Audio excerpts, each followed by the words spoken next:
Hi everybody, I hope you're having a great day. In this video I'm going to be covering Maniac. Now his real name is Lee Price, and he's a New York native with brown eyes and jet black hair, making his first appearance as Venom in Venom Volume 3, Issue Number 1, January of 2017, but making his first appearance as Maniac in Amazing Spider-Man Venom Inc. Alpha, Issue Number 1, in February of 2018.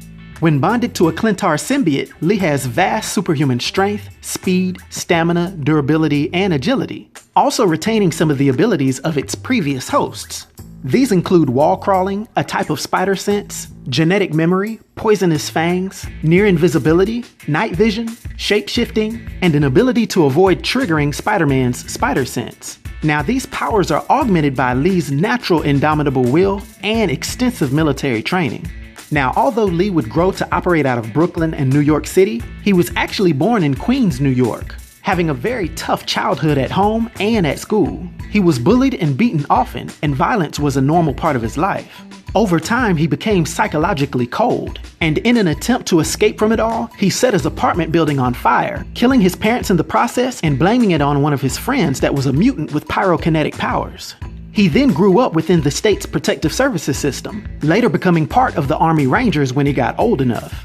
One day in a forward operating area overseas, he and his unit were the target of a mine explosion, which killed several of his comrades and ended up taking off 2 of his own fingers.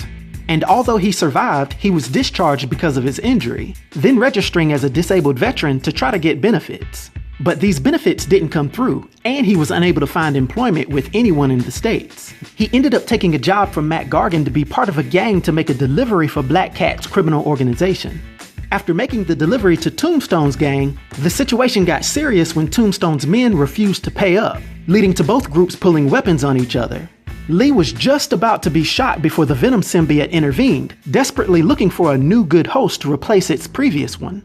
The symbiote protected him from the bullets and bonded to him in the process, initially being excited that its new host was an expert soldier. But the symbiote's excitement quickly faded when Lee used his willpower alone to override its protests and use its power to kill every single member of the Tombstone gang and Black Cat gang. He did all of this just to keep his change into Venom a secret, contemplating how he can use this new hidden power to his benefit.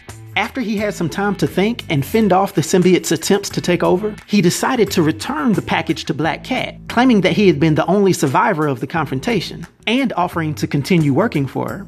This garnered the suspicions of Gargan and some others in Black Cat's organization. As soon as Lee got home, he was attacked by a Tombstone assassin, and although he successfully defended himself, he was then confronted by some FBI agents who had followed him from Black Cat's hideout. A brief skirmish broke out, but they ended up talking, the agents giving him an ultimatum to work for them as an informant or risk them giving away his secret. They gave him some time to think about it, but during that time he was called by Black Cat to do another mission for her. But this time Gargan went with him, dressed in his scorpion armor, and he decided to turn on Lee. To keep Lee from being beaten to death, the Venom symbiote revealed himself. And in front of dozens of witnesses who were recording, Venom beats the absolute brakes off of Mac, and was about to eat him before Spider-Man jumped in.